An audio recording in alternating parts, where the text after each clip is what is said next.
Hello and welcome to round 2 coverage of the Jonesboro Open presented by Play It Again Sports and powered by Prodigy. We are in Jonesboro, Arkansas on the Disc Golf Pro Tour, and you're watching JomezPro. I'm Nate Sexton, he's Jeremy Koling, and he's Paul Ulibarri. I'll tell you what, if I was sitting at home listening to your voice for the first time ever, I would say, you know what? I'm going to hit that bell because I want to listen to this guy for the rest of my life. Subscribe. Yeah, seriously, guys, if you're watching this round and you're not subscribed, don't understand how you got here in the first place. Just, it makes our lives easier and it doesn't take any time for you guys. Alden Harris, he subscribed to 11 under in the first round. My goodness, 2-shot advantage over the next closest, which is Kevin Jones at 9 under. Also on our card, another 9 under. Who do we got? Whew, it's chilly. Gannon Buhr. Got to see him play in round 1, and he was throwing the disc like a magician. Just super controlled, great putts, exciting player. And rounding out our card, he's back. Eagle McMahon, 8 under, 3 back of the lead to start. Obviously, the power that you need out here at Jonesboro, all these guys have it. Getting it started on hole 1, and we've got windy conditions today, prevailing headwind on this hole. Par 3, 470 feet, going slightly uphill at the end with tough rough. Alden Harris.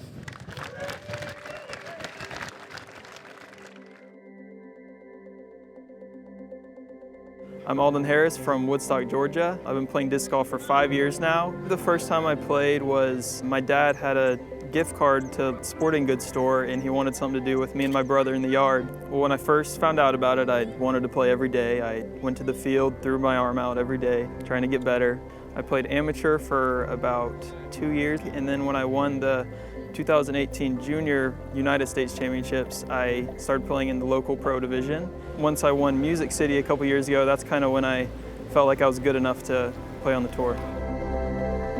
I kind of consider myself a woods golfer just because I'm from Georgia. I'm not really used to the Open, which is kind of funny because I tend to shoot well here for some reason. I think a big part of that is I'm really good at navigating courses and knowing when to attack, knowing when to play safe. I think I tend to score well at Jonesboro. It's more of a placement style golf. All the par 4s, you don't really need a huge arm to score on. You just need to place it in the right position and then execute an upshot. It's very windy today, so I'll probably be throwing some overstable D1s, some overstable PA1s, some FX2s, putting with PA3s. For the past year or two, Chris Diggerson has been a huge part of my disc golf game. Being new on tour, it's sometimes hard because you don't have a lot of friends, you don't know anyone. I first met Chris after I beat him at Music City, actually, and then we hung out at an Airbnb in Jonesboro the next week, and that's kind of when we got to become friends a little bit. Chris and Brittany were really nice to, help me with a lot of things. Man, my faith is, it's huge for me because like I said, tour is pretty hard. Being away from family for so long, I don't know what I would do without my relationship with God. It's just so important for me on tour, being alone out here for most of the time without my family, friends. It helps me keep a level head on the course and to remind me what I'm playing for. I also write my favorite worship song lyrics around my disc just to kind of, remember what I'm playing for. Before every throw, I can look down and read the lyrics, maybe listen to the song in my head. When I first started playing, I wrote down in bullet points a bunch of stuff I wanted to accomplish in disc golf. It was easy as shooting a 900 rated round, becoming 900 rated, and it kind of built up. And then there was one thing that I had not accomplished, and it was to be on Jomez. So excited to accomplish that today.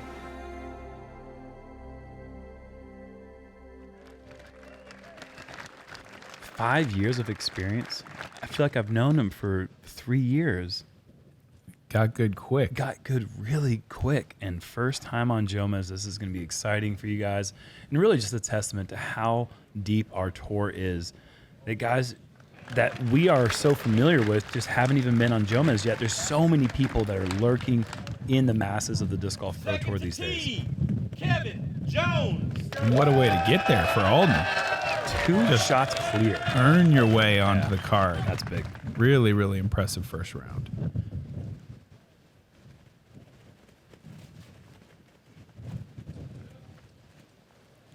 Kevin trying to get a little flip with that big headwind, but going with a pretty overstable disc, not getting that turn. Gannon, Buhr. And we've talked a lot about the difficulty of the rough. I mean, I think where Kevin is trouble. Just because it's wide open doesn't mean it's not pretty difficult. Fourth most difficult hole on the course today, 3.24 average. Pretty tough wind condition here on hole 1. You can see the flag blowing from right to left. You want hyzer because it's a headwind. It's a right to left headwind. And if you get too much, it does filter over to that bunker of trees on the left. And 3:48 p.m. NPO lead card, Eagle, McMahon. you're 100% right, Nate. That is a no-go.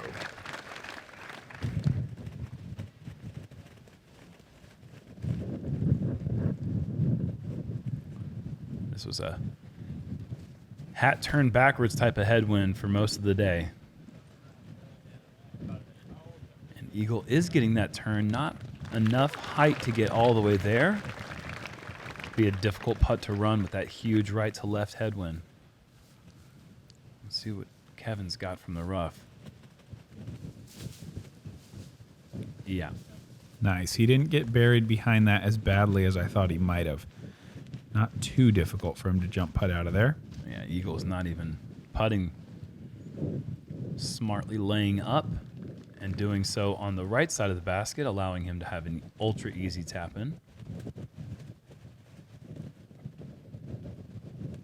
That's a really big drive. Yeah, honestly. Like today, that feels every bit of pushing 500 feet of power to get that short on this hole. It's just such a strong wind, as you can see.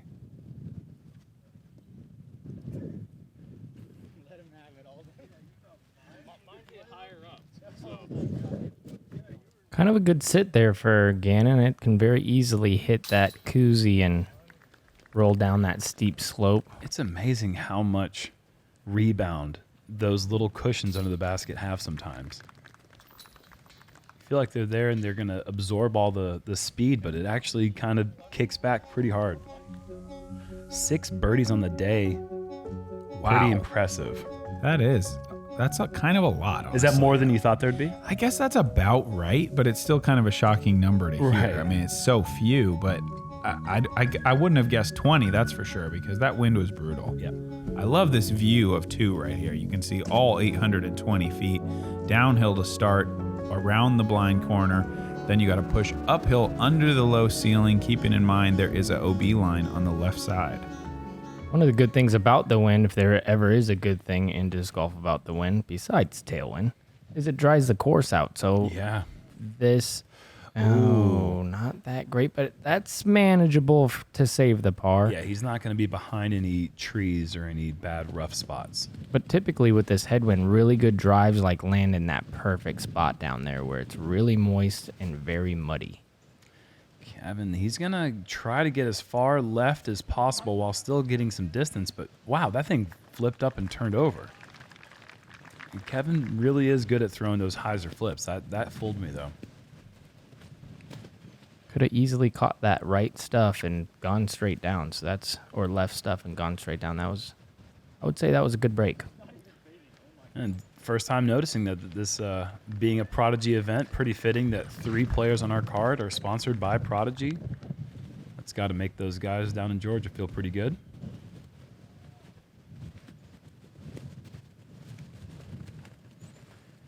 Eagle, that's getting turned over hard. And that's going to be, well, for most people, I would say even for Eagle, that's going to be out of range for the birdie. Oh yeah, I can't wait to see him throw it though, because if there's anybody who can challenge that sort of distance, The wind is just bad for it, but It's so bad. look at that. I mean, wow, Alden, yeah. He can crush the disc, and he still came up short of that 250 marker. Quite a bit, too, it seems like. I don't think you guys are giving this kid enough. Where? Yeah, wow. Okay, all right, that's pretty sick. Yeah, that's fantastic. That's really, really He's good. going to have, what, 40 feet, 45 feet? Wow. Okay. That's better than I would have thought possible. I was thinking we might see this play. Sky Pilot. There is OB on the left, but that worked out great. Easy little upshot from there. Can't imagine him running that. New look for Kevin wearing that hat all the time. Gannon, very animated, not loving that approach. Don't think he needed the 360 follow through. Maybe that's a new thing for him. We'll have to see later on in the round if he keeps doing that. Does this have some stability? Yes, it does. This looks to be a great shot. Yes, Alden Harris, great recovery. And that shows a lot of poise for the man with the 2-shot lead, being able to put himself in a little bit of adversity and come up with a really clutch shot. And Gannon taking absolutely zero time. Gannon's like, what? You want to call me on a time warning? I'll show you something. 1 second. Oh, no. Don't do that. He doesn't deserve that. That was a great, oh my gosh, if he had birdied it from that far back. Well, two's like, you want to try to birdie me today? Think again, buddy. Looks like at least he got a little, whoa, almost spit, but he got a lull in the wind for that putt. Yeah, he did not need to have that putt be harder than it should have been. That was a great bid from so far out, probably 430 feet, but uphill, low ceiling. Yeah, headwind, if anything. Headwind, too. One of the things that people don't realize is when you're playing in crazy conditions like this, especially on the putting green, lulls in the wind are so valuable, but at the same time, they're tough because then you kind of have to rush your process. Yeah. And you see a lot of people even miss those. And so it's interesting to see how people are able to kind of adapt in these conditions. Hole 3, par 3, 435 feet uphill, that same wind we really had on hole 1. So you really want to get something to that right side, stable disc, and then just bring her on in. A little bit more protected, so it's not as gusty. Do you feel like it's a little bit more? Yeah, this hole was strangely down, I thought, compared to the rest of the day. Yeah. But it's in that same way, in the same way you're talking about the putts. You almost don't believe it. Yeah, it's after you just threw the first 2, you're like, well, I should definitely still go over stable. I wouldn't want to, flip it over just into oblivion. I think every tournament disc golfer, just thinking of that putting idea, I think everybody can kind of relate to that when there is a lull and the guy in your group is like lining it up and you're going, come on, hurry up, hurry up, hurry up. And you're like ready to run to your mini so you can try to take your putt. I like this. I don't know if I can recall a single time in Jomez history when everybody on the card started off par on the first 2 holes. Like somebody takes a bogey or birdie in those first 2. That's kind of strange to see, but if it's going to happen anywhere. Yeah, those 2 holes are Jonesboro and the headwind is the place to do it. Those are happy pars. When Eagles discs are turning over, you know it's windy. That guy has the most stable bag, I feel like, out of all the top players on tour. Without a doubt. He's throwing a mutant. Have you thrown one of those things? No. I'm scared of those. I feel like he doesn't. I feel like he only has he has the flippiest disc in the field and the most overstable disc in the field usually. I feel like in his bag. He really can. He works the angles in a lot of different ways. Don't do that to my get out of jail free card. No, I was gonna. There's some green there. Eagle, a nice putt. And I was gonna say, Paul Ulibarri has the flippiest disc on tour, and then he also has 2 discs flippier than that one also in his bag. That was a beautiful putt there from Eagle. And Gannon, that is a new putting stroke, it seems like. Or maybe I just wasn't paying enough attention to Biggs. I got to go back and watch that. I think you weren't really paying attention. I felt like we definitely saw that even in the playoff at. Okay. It seemed a little. When I see somebody have the short follow through, it seems nervy. Yeah. And I didn't feel a sense of nerves from him in Vegas. It seemed very confident and a slow follow through. But like I said, I could be wrong on that. But they're going in. So keep it up. Yeah, that's what we're looking for. Hole 4, par 4, 660. This one's got out of bounds on the left side, along with a couple little islands of out of bounds on the right that are waiting for you if you get your drive a little bit errant. It's a little bit of a rise before the basket, obviously an elevated basket, and then the out of bounds long is within circle 1. So you have to be delicate coming into this green. Somebody go back in time, and because I don't think he's going to do it, but he might. But if Eagle throws roller here, he could park it today. In these conditions? Yes. The wind must have been a little bit different for you guys than it was for us, because we had a straight left to right strong crosswind, which would have just died. Well, Oh, I think that's the helping wind for the park job. If you have an overstable enough yeah, roller. Sure. And he is a guy that likes to also have, he has all these stabilities, but he also throws rollers with different stabilities as well, which, to your point, Paul, could give you crazy distance. Oh, here we go. Too windy, he says. Don't throw the roller, he said. Wow. Okay, that's big distance for Alden. Yeah, it So is. now imagine Eagle giving that a go. All right. Okay, I see where you're going with this. This is going to be the big flex play, I think. Nice. I just think it's funny that they tried so hard to keep people from throwing this line, and they're still going to find a way to do it. They're just not growing trees tall enough anymore. Not fast enough, at least.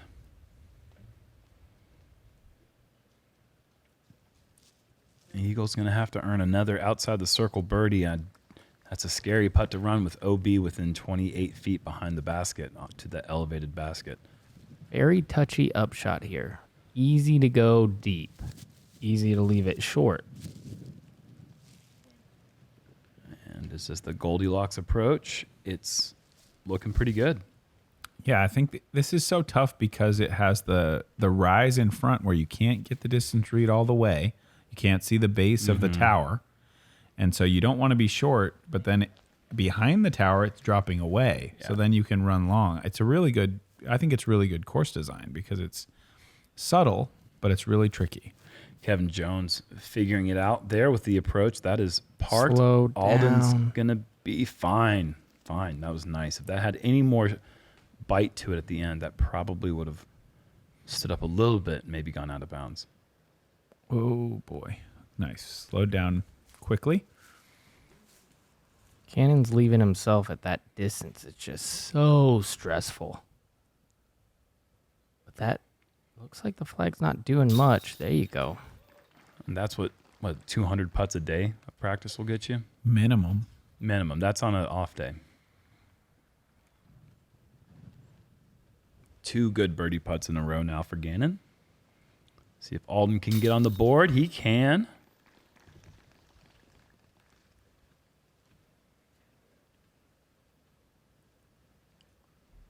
It's always fun watching a new player on Jomez with the lead and seeing how they handle the pressure. And it seems like Alden doesn't feel out of sorts in any way and delivers his first birdie here in round 2. I think it's a phenomenal start. You know, with the pressure that he's under, being the first time in this position in a tournament this big. Yeah. Yeah, sure. You know, through the wind, 1 under through 4. Yeah. I think fantastic. Yeah, Do you sure. guys remember your first time leading a big tournament and how you felt? Kansas City wide open, and Nico said, "It's your time." And I remember thinking to myself, no, it's not. You got the wrong guy, Nico. So, I'm guessing you didn't win? Did not win. Okay, there's a way up play. You're going to probably see this a lot. I do think that Kevin and Eagle are going to be aggressive, but maybe not Eagle. Sometimes on holes like this, he plays the golfer. It was swirling. It felt like it was a tailwind, and then it felt like it was a right to left crosswind, and then it didn't do anything. Yeah, this is a layup too. It's hard to get aggressive for this length of a shot with this specific of a landing zone with that much OB when you can't even predict what the wind's doing. That was a good layup with a long, dramatic roll, but ended up safe. He can just go Heiser park this, right? Not with an FD3. Well, I think he probably could, but I don't think he's trying to. No.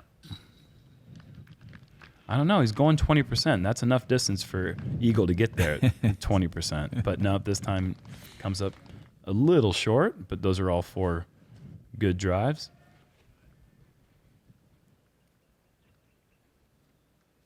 That's a long jump. Yeah, putt. no kidding. That's so cool. What a power. I mean, it's a really good option to have because with the tailwind here, it's actually kind of tough to get over this OB, but down quick enough that you don't go, whoa, buddy. Why does Kevin just want to always keep us on our toes with these slow rolls? I don't understand. He's got to stop that. But yeah, what I was saying is that the jump putt is so much easier to kind of modulate the speed coming in. If you have to do a little half throw, that thing can just coast by the basket. All of these guys are able to put it in putting range. Almost making it is Alden Harris. That was an aggressive layup, and it looked like he was trying to make that one. So par is just fine here on 5. Third hardest hole, 3.4 average. Paul, plus or minus 7 birdies on the day. I'm going to say less than 7. You'd be super duper wrong. It's exactly 7. That was kind of a I know. dirty trick. It was. I played with one of them. That was a really good putt right there. Yeah, we played with Vino Makala, who threw low up the middle and skipped over the OB and hit the plastic base of the basket for a drop-in birdie. Wow. Anthony Brello birdied hole 1 and 5, so he's just out there doing more of what he was doing in round 1, just getting the biggest, most impressive birdies. He's like the new Garrett. And Garrett's still the Garrett. The Garrett is still around, but yeah. But he's like a new, younger, taller version of him. This is the last of the stressy holes for a while. If you can get past this one, making the island, he's going with the Reed for Skura play that does not work out. That was obviously unintentional.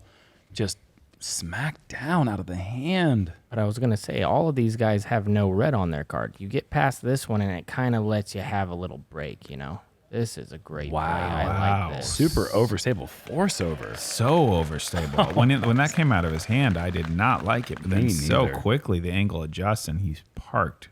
Great disc knowledge there, playing the wind perfectly. Kevin with a counter skip. He's in the bullseye as well.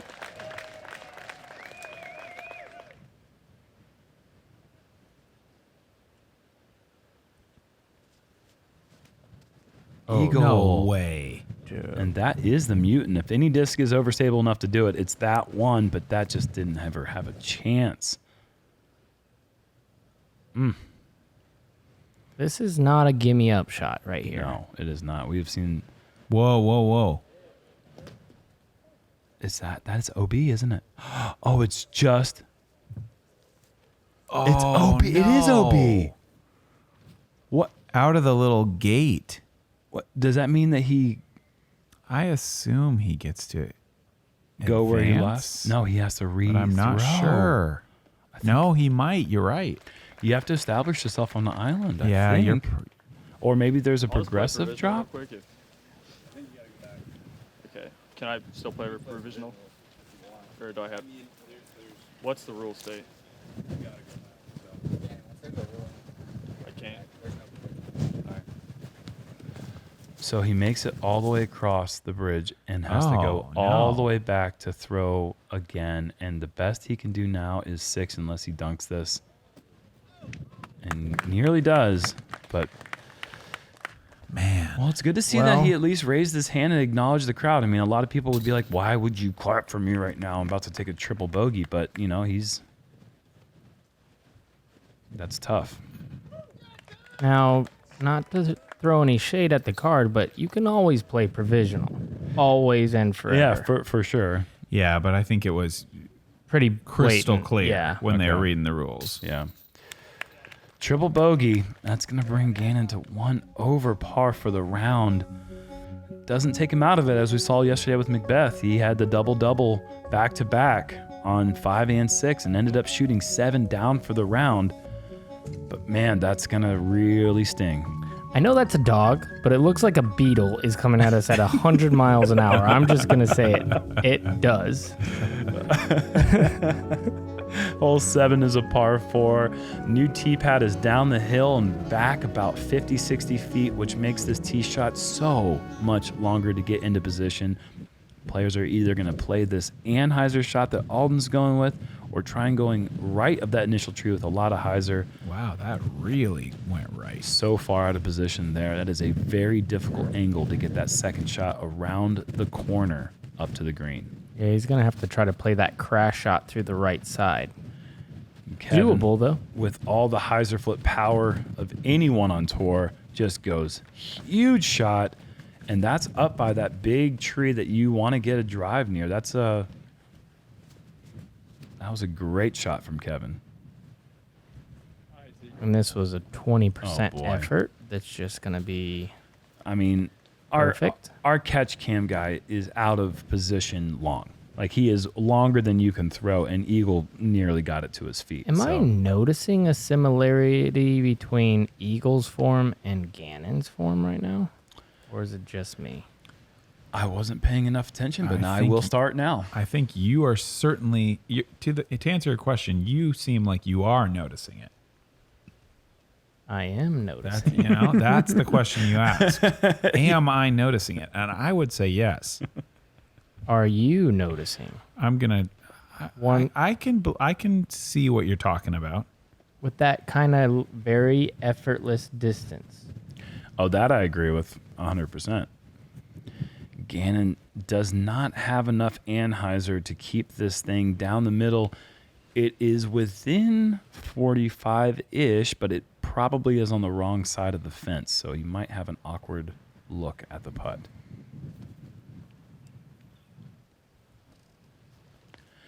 Eagle coming up just a bit short. That's going to be 38 feet. Maybe just inside that, but a challenging putt, as you can see that wind coming through the woods. So really 4 dismal approaches on hole 7, which is the 4th easiest hole. Ooh, wow, what an effort.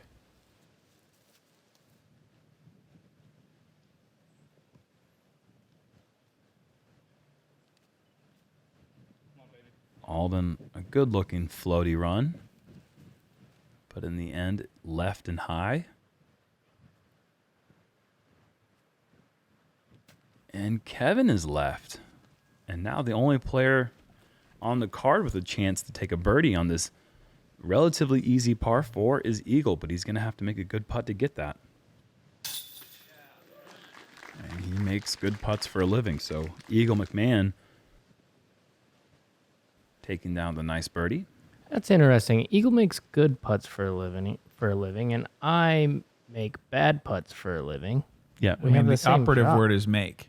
That's right. Well, it doesn't matter what putt you make. Yeah, 'Cause you make terrible putts, but Yeah. they're made.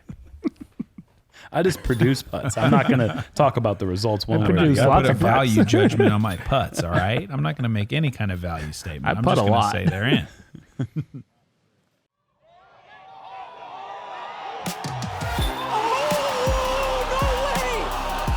The crowd was so spectacular today. Just the energy from you all was just amazing.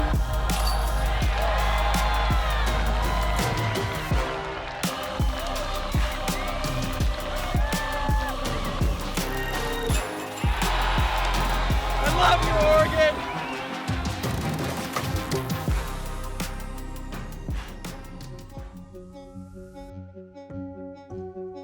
Hole 8, par 3, 324 feet.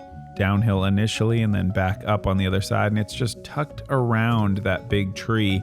It's so tight behind it and blind. You've got to just get the weight of the shot right. It is very, very easy to come up a little short and find the rough, or to boost it 50 to 60 feet long.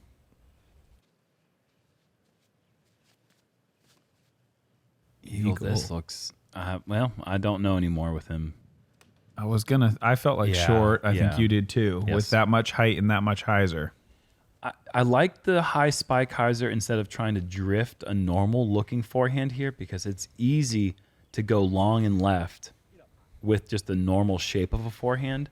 This is more of like a stally. It feels like you're almost throwing it wrong when you throw it right. Does that make sense? Yeah, absolutely.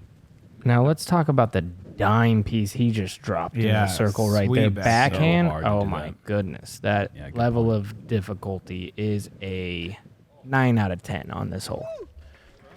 Kevin asking for it to get in a very nice run just past the basket.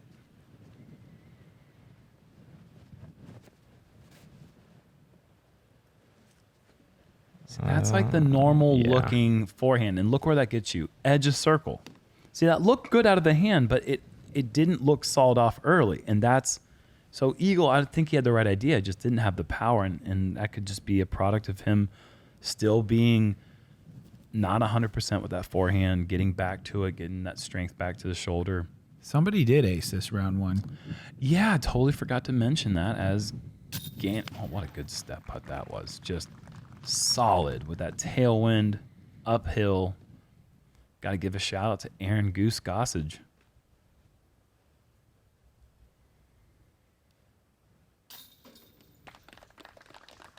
Well, that's impressive. Great putt. Yeah. Backhand birdie on this one is a special thing to do. I mean, you just cannot appreciate that without standing on that tee pad and seeing where that basket is. Being bogey free on this course is just crazy in these conditions for the whole tournament. Yeah.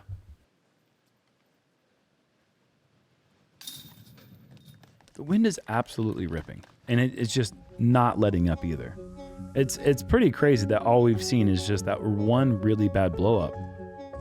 Other than that, the card has just got one bogey. Kind of a bad break, too, to land in the one spot where there's not a little wall. Mm-hmm. Hole 9's one of the tougher holes on the course. Through the tight gap initially, over the valley, and blind up over the hill to a really well protected and fast green. So just a really tough hole to get in close enough that you've got a low stress putt. That is one of the textbook definitions of why Alden Harris is such a baller. He just is so smooth with those gap hits. His form is very simple, very repeatable, and he does so well. Like he said, he's good on woods courses, but he also really has a connection out here in Jonesboro. Kevin Very with the spinny. forehand. Yeah. Mm-hmm. And he throws it harder than I thought he did, to be honest. His power is great. He wasn't giving himself enough credit in the intro, saying, I don't throw that far, but I hit my landing zones. Well, if your landing zone's 460, you're throwing pretty far, dude. Yeah. Little birdie told me that Anthony Barella threw it over the tree right there in the middle of the fairway He did that today. over and then a little bit past on the downslope Oh, going on the backside. Eagle is going to treat us to the big hyzer play that I keep hearing about. Where does this land? It's playing. Oh, man, that's just That's great all. spot. That's great. You That's a could go great spot to almost a get. flat forehand from there, I think. Maybe we should do that tomorrow. I honestly, without even practicing it, just may do that because I am like 7 years and maybe a single birdie in a practice round on this hole, and that's it. I mean, look at Whoa. almost twoing it. Surely it's not that easy. How big is that hyzer that he's throwing to get there? Massive. Not too big for a big man. Kevin trying to get past those low hanging limbs and unable to do so. So that'll be a tough 40-footer. Maybe just inside.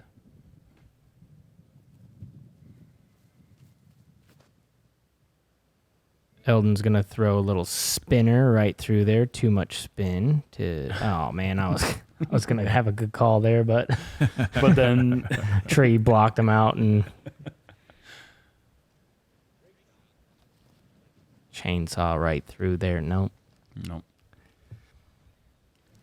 So Gannon will have a tap-in par, and Kevin doesn't even have a look. He'll also have the tap-in par, and let's see what Alden has. Maybe he's got nothing. So tap in par, but eagle with the big hyzer play, that patented hyzer play, because no one else is really doing it. Making the, oh, goodness, that is a cheat code. 2 down on the front 9. Not a bad score in these conditions.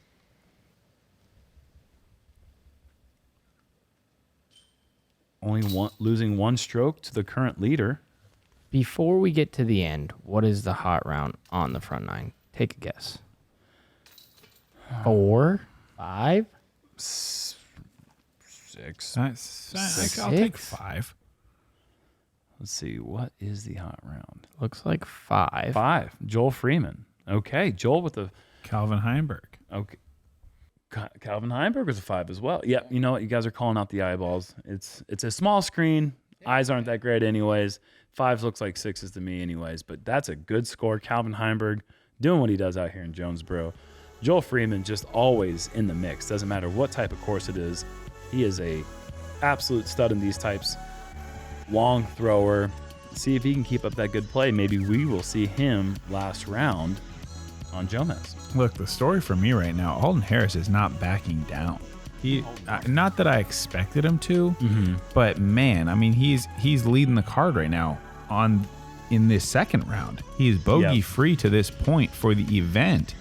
You got to come on back. We got the back 9. Let's see how big he can grow that lead. If he can keep this momentum going, I'm really impressed with the way he's playing. Smack that bell, too. Might as well. Just saying.